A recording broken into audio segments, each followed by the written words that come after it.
যে হাত দিয়ে স্যালুট করছে সেই হাত দিয়ে যে আবার চুল টেনে ধরে বের করবে না, তারও কোনো সিউরিটি রাজ্যের চোর মুখ্যমন্ত্রী দিতে পারেন। 100 দিনের কাজের জন্য তুমি আন্দোলন করছেন না? ডিএর টাকা দিতে হবে, দরকার পড়লে নামলে আবার 14 তলায় উঠিয়ে ডিএর টাকা আদায় করে তারপর ছাড়বো। মমতা বন্দ্যোপাধ্যায় মুখ্যমন্ত্রী, তিনি রাষ্ট্রপতির সম্পর্কে তিনি কুরুচিকর মন্তব্য করছেন, বলছেন তার কত সময় নেই রাষ্ট্রপতির পিছনে ঘুরে বেড়ানোর, লাটাই বন্ধ এরকম শব্দবন্ধ ব্যাপার করছে। মুখ্যমন্ত্রীর অত সময় কেন থাকবে? মুখ্যমন্ত্রী তো চুরি জোচ্চুরি দুর্নীতির টাকা গোছানো, তার কাটমানি ঠিক মতো আসছে কিনা, জেলা থেকে সেই টাকাগুলো ক্যামাক স্ট্রিটে আর হরিশ চ্যাটার্জি স্ট্রিটে যাচ্ছে কিনা, সেগুলো তার দেখার সময় আছে।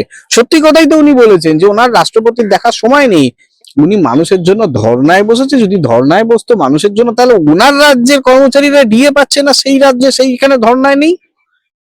ওনার রাজ্যে 2016 যারা চাকরি প্রার্থী, যারা রাস্তায় দিনের পর দিন আন্দোলন হয়েছে, তাদেরকে কালকেও ইন্টারভেন করা হয়েছে। তারা তাদের তরফ থেকে, সুমন বিশ্বাসের তরফ থেকে একটা চিঠি দিতে গেছিল মুখ্যমন্ত্রীর কাছে। এতে অপরাধটা কি? তারা তো বোমা বন্দুক নিয়ে যায়নি, তো তাদেরকে হেয়ার স্ট্রিট থানায় তুলে নিয়ে গিয়ে তাদেরকে 5 ঘন্টা 6 ঘন্টা ইন্টারভেন করানো হলো কেন? নিতেই পারতেন। তৃতীয় হচ্ছে, উনি যদি আন্দোলন করতেন তাহলে 100 দিনের কাজের জন্য তুমি আন্দোলন করছেন না। 100 দিনের কাজের টাকা সেন্ট্রাল দিচ্ছে না। বরিষ্ঠ আইনজীবী সদ্য বিকাশ রঞ্জন ভট্টাচার্য সেই টাকা আপনার যেটা জুডিশিয়ারি সিস্টেমে সুপ্রিম কোর্টে গিয়ে সেই রায় করিয়ে আনা হলো, সেই রায় হলো রিলিজ করতে হবে, কই সেই টাকা রিলিজের জন্য তো আন্দোলনে নামেনি। 100 দিনের কাজের জন্য কবার আন্দোলনে নেমেছে? রাজ্যে শিল্পায়ন নেই, বেকার ছেলেদের চাকরি নেই, বেকার ভাতা দিয়ে বেকার ছেলেদের শিল্পায়ন বা কর্মসংস্থানে অক্ষম মুখ্যমন্ত্রী এখানে এসে ধর্নার মেকি নাটক করছে। এই অনুপ্রবেশের তত্ত্ব কে খাড়া করেছিল? আজকে যে অনুপ্রবেশের কথা উনি বড় বড় কথা বলছেন, আজকে যখন বলছেন, ওনার তো ক্ষমতা হলো না একবারও বলার যে রাজ্যে কোন অনুপ্রবেশ হয়নি। যখন উনি বিজেপির সাথে ঘর করছেন, তখন এই অনুপ্রবেশের তত্ত্ব কে খাড়া করেছে? এই রাজ্যের চোর মুখ্যমন্ত্রী মমতা বন্দ্যোপাধ্যায়। তখন উনি মুখ্যমন্ত্রী ছিলেন না, বিজেপির দয়ায়, অটল বিহারী বাজপেয়ীর দয়ায় উনি রাজ্যে ভারতের রেলমন্ত্রী ছিলেন, তখন উনি অনুপ্রবেশের তত্ত্ব খাড়া করেছিলেন। আজকে সেই অনুপ্রবেশের তত্ত্ব খাড়া করে নিজেরই পচা শামুকে নিজেরই পা কেটেছে বলে উনি ধর্নায় বসেছে। উনি চুরি জোচ্চুরি কাটমানি, আমি আবার কথাটা বলছি, চুরি জোচ্চুরি কাটমানির হিসেবে এবং জেলা থেকে কাটমানি গুলো ঠিক সময় মতো হরিশ চ্যাটার্জির ক্যামাক স্ট্রিটে পৌঁছচ্ছে কিনা উনি সেটার হিসেব রাখবে। উনি সত্যি তো যেতে পারবেন না, কারণ ওই কাটমানির হিসেব কোন নেতা কখন ঢুকে যাচ্ছে আর কোন নেতা কখন বেরোচ্ছে সেই হিসেবটা ওনাকে রাখতে হচ্ছে না। এখন ব্যাপারটা হচ্ছে, তৃণমূলে দু রকমের নেতা আছে, 2 থেকে 3 রকমের নেতা আছে। কিছু জেলে আছে, কিছু বেলে আছে, আর কিছু আবার যাবে সেই রকম টাইপের নেতা। এবার কোন স্তরের নেতা কখন ঢুকে যাচ্ছে, তাকে বাঁচাতে কখন ধর্নায় বসবে, তাকে বাঁচাতে কোথায় ফাইল চিন্তাই করতে যাবে, তো স্বাভাবিক ওই সমস্ত তো উনি টেনশনে আছে। স্বাভাবিক কথাই বলেছেন, উনি ঠিক কথাই বলেছেন, উনি যেতে পারবেন না। যেতে পারলে তো উনি ফাইল চিন্তাই করতে পারতেন না। যেতে পারলে উনি রাজীব কুমারের মতো চোরের, যখন কমিশনার ছিল সারদা মামলার মূল নায়ক, তখন তাকে ধর্নায়, তার জন্য ভূভারতে কোথাও দেখেছেন? মুখ্যমন্ত্রী ধর্নায় বসছে সেই রাজ্যের পুলিশ কমিশনারের জন্য, যাতে সেই রাজ্যের পুলিশ কমিশনারকে সিবিআই জেরা না করতে পারে। ভূভারতে কোনো কোথাও হয়নি, এই রাজ্যে হয়। ভূভারতে কোথাও দেখেছেন রাজ্যের মুখ্যমন্ত্রী থানায় গিয়ে অপরাধীকে টেনে নিয়ে ছাড়িয়ে আসছে?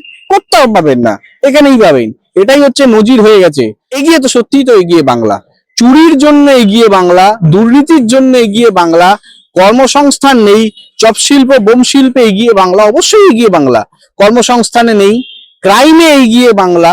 ওনার যত সমস্ত ওই ছোট ছেলে, বাচ্চা ছেলে, ছোট ঘটনা, কিছু বাচ্চা ছেলেরা, ওই বাচ্চা ছেলে, ছোট ছেলেদের জন্য এমন এমন অনেক জায়গা থাকে যেখানে রাস্তায় সন্ধ্যে 7টার পর মহিলারা বেরোতে পারে না, এই বাচ্চা ছেলেদের তাণ্ডবে। সত্যি ছোট ঘটনা। পশ্চিমবঙ্গ বলে উনি পার পাচ্ছে, পশ্চিমবঙ্গ বলে উনি পার পাচ্ছে না, মানে পশ্চিমবঙ্গে ক্ষমতাসীন দলে না, পশ্চিমবঙ্গে পশ্চিম বাংলাদেশ বানাতে চাইছে রাজ্যের মুখ্যমন্ত্রী, আর ক্ষমতায় আছে বলে উনি পার পেয়ে যাচ্ছে। আমি ওনাকে মনে করিয়ে দেব, যখন রাজ্যে মানে আমাদের পাশের রাষ্ট্র তো বাংলাদেশ, এই পাশের রাষ্ট্র বাংলাদেশে যখন ইউনিস ক্ষমতায় ছিল, মোহাম্মদ ইউনিস যে ক্ষমতায় ছিল, সে যখন ক্ষমতায় ছিলেন তাকে মিলিটারি এসকর্ট করে নিয়ে ঘুরে বেড়াতেন। এবার রাজ্যে ক্ষমতাচ্যুত যখন হলেন, তারেক রহমান যখন ক্ষমতায় এলেন, জনাব তারেক রহমান যখন ক্ষমতায় এলেন, ক্ষমতায় আনার 4 থেকে 5 ঘন্টার মধ্যে ইউনিসকে কিন্তু ভেতরে ঢুকিয়েছে এই মিলিটারি। কাজে ক্ষমতার দম্ভ, পুলিশকে সামনে রেখে যে কাজগুলো উনি করছে অনৈতিক, এবং পুলিশকে দিয়েও করাচ্ছে। তার প্রাইস পোস্টিং হিসেবে রাজীব কুমার হচ্ছে এমপি হয়ে গেল, ও রাজ্যসভায় মনোনয়ন দিয়েছে। তো এটা হচ্ছে চোরেদের প্রাইস পোস্টিং, যেটা করছে এই পুলিশ, এই প্রশাসন, কারোর নয়, এটা স্মরণ করিয়ে দেব। যে পুলিশ মমতাকে সিঙ্গুর থেকে টেনে হিঁচড়ে বার করেছে, আজকে সেই পুলিশ মমতাকে স্যালুট করছে। আগামীকাল যদি Salute করা হচ্ছে। অবশ্যই রাজীব কুমারকেও স্যালুট করছে। বিগত দিনে রাজীব কুমারের নির্দেশে একটা সময় সিঙ্গুর থেকে তাকে বার করা হয়েছিল, আর সেই পুলিশই আজকে মমতাকে স্যালুট করছে, কারণ ক্ষমতায় আছে। পরবর্তী সময়ে যখন মমতা ক্ষমতায় থাকবে না, তখন এই পুলিশের স্যালুটের যে হাত দিয়ে স্যালুট করছে, সেই হাত দিয়ে যে আবার চুল টেনে ধরে বের করবে না, তারও কোনো সিউরিটি রাজ্যের চোর মুখ্যমন্ত্রী দিতে পারে না। উনি যা সমস্ত কাজবাজ করছে, উনি সেই জায়গাটাই করে দিচ্ছে যাতে রাষ্ট্রপতি শাসনটা হতে পারে, এবং রাষ্ট্রপতি শাসন হলে ওনার কাঁদুনিটা গাইতে সুবিধা হবে, যে রাষ্ট্রপতি শাসন হয়েছে, আমার কিছু করার নেই। উনি যাতে কাঁদুনি গাইতে পারে, কারণ উনি মনে রাখতে হবে, উনি মানে পুরো দুর্নীতিতে ডুবে আছে, রাজ্যটাকে দেনায় ডুবিয়ে দিয়েছে, দিয়ে দিতে পারছে না। 100 দিনের কাজের টাকা নেই, কর্মসংস্থান নেই, শিল্পায়ন নেই, শিক্ষা নেই, স্বাস্থ্যে দুর্নীতি, রাজ্যে দেনায় ডুবিয়ে দিয়েছে। উনি রাষ্ট্রপতি শাসন যেন তেন প্রকারণে চাইছে, কারণ রাষ্ট্রপতি শাসন করলে ওনার পালাতে সুবিধে। তবে ওটা আমরা সেগুড়ে বালি, ওনাকে পালাতে দেব না, ডিএর টাকা দিতে হবে, দরকার পড়লে নামলে আবার 14 তলায় উঠিয়ে ডিএর টাকা আদায় করে তারপর ছাড়বো।